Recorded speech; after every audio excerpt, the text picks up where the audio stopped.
Hello everyone, कैसे हो आप सब। आई होप आप सब बिल्कुल अच्छे होंगे, अपने अपने घरों में बहुत खुश होंगे, मस्त होंगे और तंदुरुस्त होंगे। मैं सुषमा कुहाड़ एसके ब्लॉग्स में आप सभी का बहुत बहुत स्वागत है। तो फ्रेंड्स, सबसे पहले आप सभी को मेरी राम राम।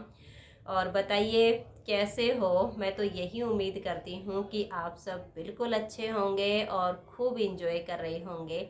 और मैंने तो देखिए स्वेटर भी डाली हुई है, शॉल भी लिया हुआ है। आप सोच रहे होंगे कि अप्रैल का महीना आ गया है, शॉल कब उतारोगी, स्वेटर कब उतारोगी।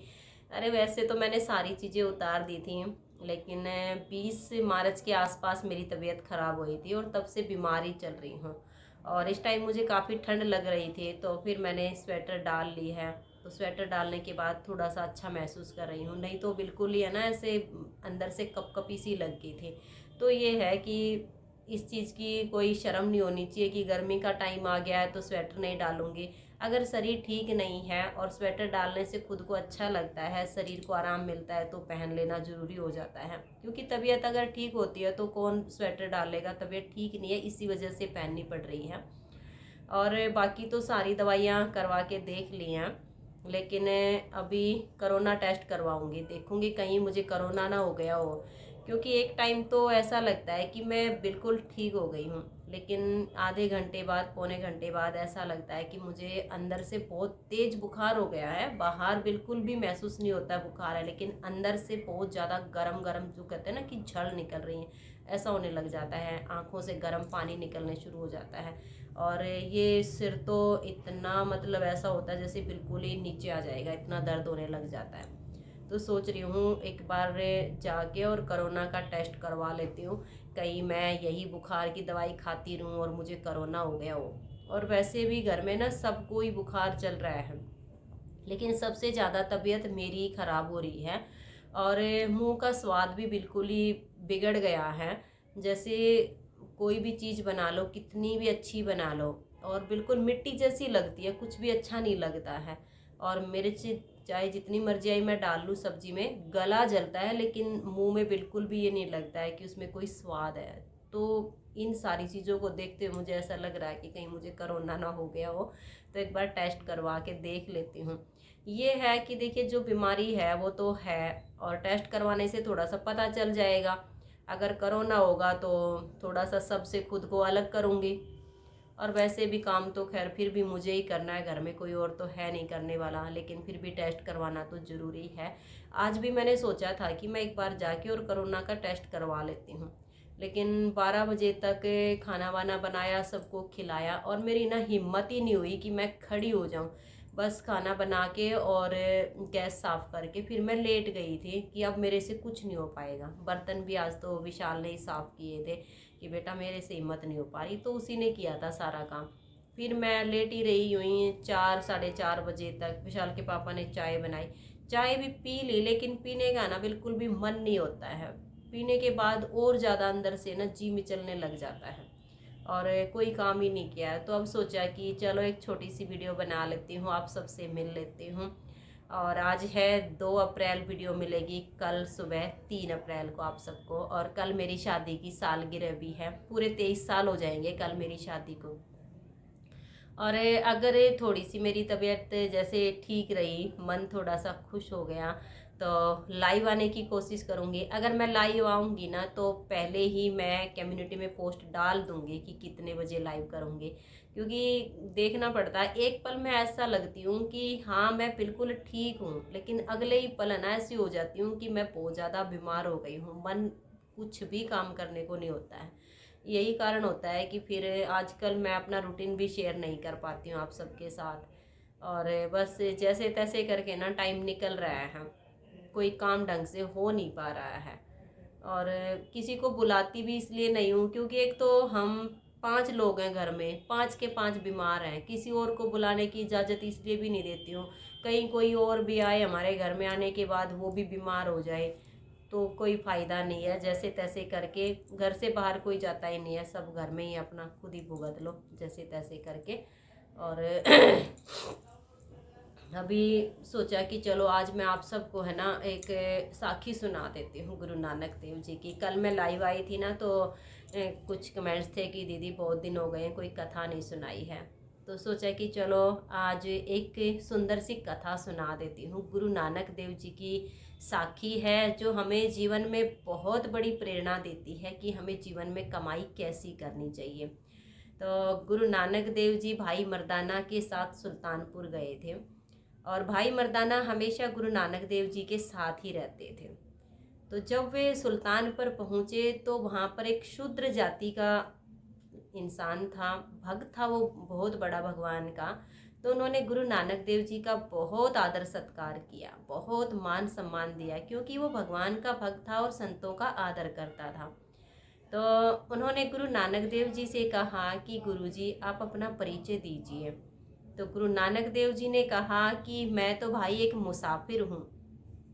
तो उस भक्त ने हंस के कहा कि गुरुजी मैंने आपका परिचय पूछा है, वैसे तो ये पूरा संसार ही मुसाफिर है जिसमें मैं भी आता हूँ, लेकिन मुझे आपका परिचय चाहिए। तो गुरुजी ने हंस के कहा कि भाई तू सब कुछ जानता है मेरे बारे में, फिर भी तू क्यों पूछना चाहता है।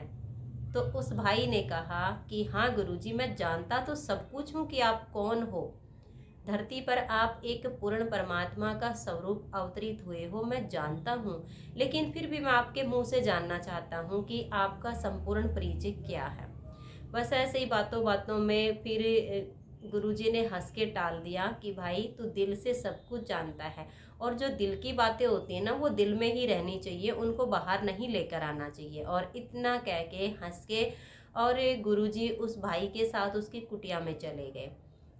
अब उस भक्त ने भोजन बनाया और परोस दिया।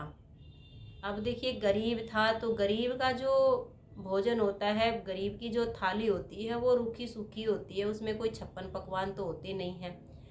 तो उसने जब भोजन लगाया तो भाई मर्दाना ने थोड़ा सा एक बार ये लगा कि इतना रूखा सूखा खाना कैसे खाएंगे, लेकिन गुरु नानक देव जी ने बहुत ही चाव के साथ भोजन करना जब शुरू किया तो भाई मर्दाना ने भी खाना शुरू कर दिया। और जब भाई मर्दाना ने वो रोटी खाई तो उसे ऐसा लगा कि जैसे ये भोजन नहीं अमृत है, इतना स्वाद था उस भोजन में, क्योंकि वो उसकी नेक कमाई से बनाया गया भोजन था। अब वहाँ पर रहते रहते 3-4 दिन बीत गए तो भाई मर्दाना कहने लगे गुरुजी संत का और पानी का एक जगह पे रहना ठीक नहीं बताया जाता है, तो हमें यहाँ पर रहते हुए कई दिन हो गए हैं, तो चलिए अब हम अपने अगले पड़ाव पर चलते हैं।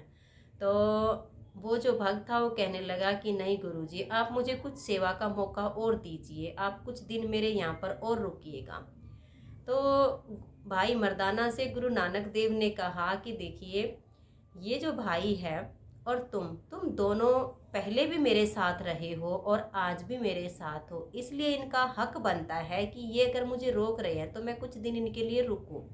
तो भाई मर्दाना ने कहा कि ठीक है गुरुजी आप यहाँ पर रुकिए, मैं कुछ दिनों के लिए आगे की यात्रा करके आता हूँ। तो ऐसा कह के भाई मर्दाना जो है तलवंडी चले गए और गुरु नानक देव जी वहीं पे ठहर गए सुल्तानपुर में ही। अब सुल्तानपुर में वहाँ का जो राजा था उसका नाम मुझे याद नहीं है, तो उस राजा ने जो है ब्राह्मण भोज का आयोजन करवाया और जो भक्त था उसका नाम मलकीत था, मुझे उसका नाम याद आ गया, वो मलकीत था। तो उसके घर जो है राजा ने संदेश भिजवाया कि मैंने जो है ब्राह्मण भोज का आयोजन किया है और जो गुरु नानक देव जी आए हुए हैं, सिखों के गुरु आए हुए हैं, वो भी यहाँ पर भोजन करने के लिए आए। तो गुरु नानक देव जी ने वहाँ जाने से मना कर दिया कि मुझे वहाँ पर नहीं जाना है। अब जब गुरु नानक देव ने मना कर दिया तो देखिए वो वहाँ का राजा था और भड़क गया, उसको बहुत बुरा लगा कि ऐसा क्या है कि एक शूद्र के घर पे गुरु नानक देव हैं, एक क्षत्रिय हैं और क्षत्रिय होते हुए भी एक नीच घर में बैठे हैं और वहाँ पे भोजन कर रहे हैं, और मैं एक राजा हूँ और राजा होने के बावजूद मैं उसको बुला रहा हूँ फिर भी यहाँ पे नहीं आए हैं। तो उसने दोबारा फिर से संदेश भिजवाया कि जाओ उसको बोलो और यहाँ पे आके जो है भोजन स्वीकार करें। अब 2-3 बार जब संदेश पहुंचा तो गुरु नानक देव जी वहां पर चले गए और साथ में भाई मलकीत जो कि बहुत बड़े भक्त थे उनको लेकर गए। तो भाई मलकित से पहले ही बोल दिया था कि तुम अपना भोजन जो है, जो बनाया है, उसे साथ में लेकर चलना। तो वो अपनी जो बनाई हुई रोटी थी उनको साथ में लेके गया। जो गुरु नानक देव वहां पर पहुंचे तो उस राजा को बहुत ज़्यादा गुस्सा आया और कहने लगे कि तुम एक क्षत्रिय हो और क्षत्रिय होने की परंपरा भी नहीं जानते हो, एक शूद्र के घर में बैठे हो और यहीं पे खाना खा रहे हो। आपको जो है ना कोई भी मतलब ये नहीं है कि एक शूद्र के घर पे एक क्षत्रिय को भोजन नहीं करना चाहिए, वो नीच है।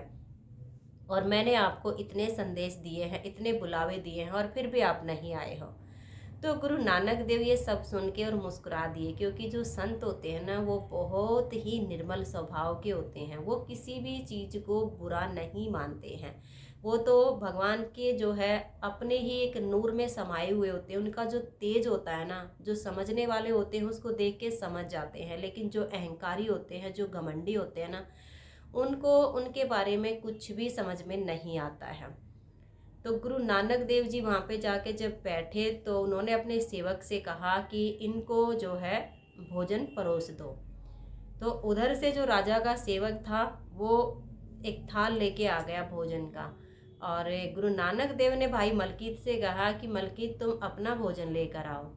जब मलकीत ने अपनी सूखी रोटी जो है गुरु नानक देव को दी और उधर राजा के जो इतने अच्छे अच्छे पकवान बन के आए थे वो थाल आया, तो एक हाथ में गुरु नानक देव ने उसकी पूरी ली और एक हाथ में रोटी ली और दोनों को कस के ऐसे दबा दिया। उसकी पूरी से खून की धारा बह निकली और जो भाई मलकीत ने इतने प्रेम से भोजन बनाया था उसे दूध की धारा बह के निकली। वहाँ पर जितने भी पंडित थे वो सब बैठे थे, हैरान हो गए ये देख के कि जो भोजन हम कर रहे हैं उसी थाल की पूरी से खून की धारा बह के निकली है, और जो सूखी रोटी ये मलकीत लेकर आया था उससे दूध की धारा बह कर निकली है। तो सारे पंडित हाथ जोड़ के खड़े हो गए कि गुरुजी बताइए इसका रहस्य क्या है। तब गुरु नानक देव जी ने बताया कि जो यहाँ पर ब्राह्मण भोज आप कर रहे हो ये एक पाप का भोजन है, ये पाप की कमाई से बनाया गया भोजन है, इसीलिए इसमें खून की धारा है। बहुत से लोगों की आत्मा दुखाई गई है, बहुत से लोगों को रुलाया गया है, तड़पाया गया है, उन लोगों की तड़पन है, उन लोगों की जो है हाय है इस भोजन के अंदर। इसी वजह से इसमें से खून की धारा बह के निकली है। और ये जो सूखी रोटी भाई मलकीत ने बनाई है ये ईमानदारी से कमाया हुआ अन्न है, इसमें इसका प्रेम है, इसकी ईमानदारी है, इसकी श्रद्धा है, इसीलिए ये पवित्र है। हमें ये नहीं देखना है कि इस थाली में कितना अच्छा पकवान है, हमें ये देखना है कि ये जो भोजन हमारे सामने आया है ये पाप की कमाई का है या ईमानदारी की कमाई का है। तो गुरु नानक देव जी हमें यही शिक्षा दे रहे हैं कि हमें जो भी कमाई करनी है वो नेक कमाई करनी है। हमें ये नहीं देखना है कि हमारी थाली में रूखा सूखा आ रहा है कि हमारी थाली में 56 भोग आ रहे हैं। हमें ये देखना है कि हमने दिन भर में जो कमाई की है वो किसी की आत्मा ना दुखाई हो, किसी का दिल ना दुखाया हो, किसी को रुलाया ना हो, बिल्कुल सच्ची उसमें कमाई हो, नेक कमाई हो और पवित्र हृदय से किया गया काम ही हमें जीवन में सुख देता है।